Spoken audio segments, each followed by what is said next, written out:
Bismillahirrahmanirrahim.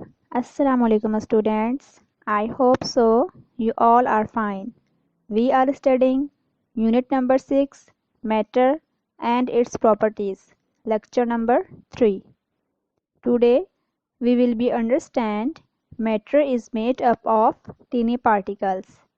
Dear students, जैसे कि आप जानते हैं हर ऑब्जेक्ट मैटर से बना हुआ है, यहाँ तक के हवा भी.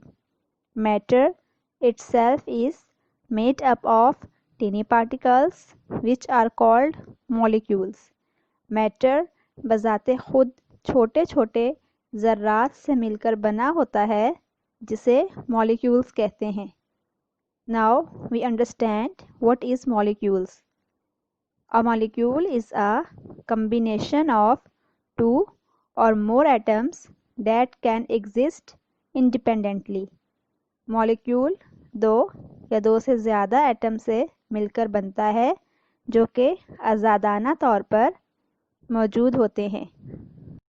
Now we learn important facts about molecules and the first point is all matter consist of molecules. तमाम मैटर मॉलिक्यूल्स पर मुश्तमिल होते हैं.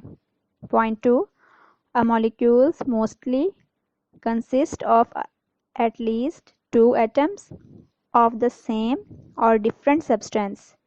मॉलिक्यूल कम से कम दो एक जैसे या मुख्तलिफ एटम से मिलकर बनता है. Point number 3, molecules of a substance attract one and other. Molecule में मौजूद सब्सटेंस एक दूसरे से अट्रैक्ट होते हैं. Point 4, space between the molecules is minimum in solids and maximum in gases. Solid के मॉलिक्यूल्स के दरमियान स्पेस बहुत कम होती है और गैस के मॉलिक्यूल्स में ये स्पेस बहुत ज़्यादा होती है. Point 5, in gases and liquids molecules are in a state of constant motion. Gas और लिक्विड के मॉलिक्यूल्स में मुस्तकिल हरकत होती रहती है, यानी कि गैस और लिक्विड के मॉलिक्यूल्स मुसलसल हरकत में ही रहते हैं.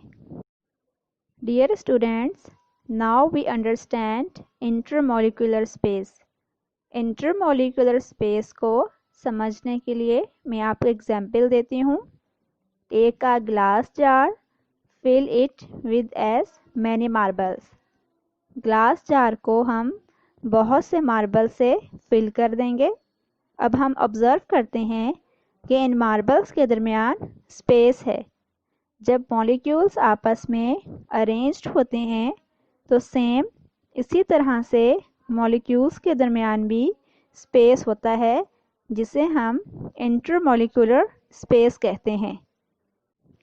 I hope you students understand this topics.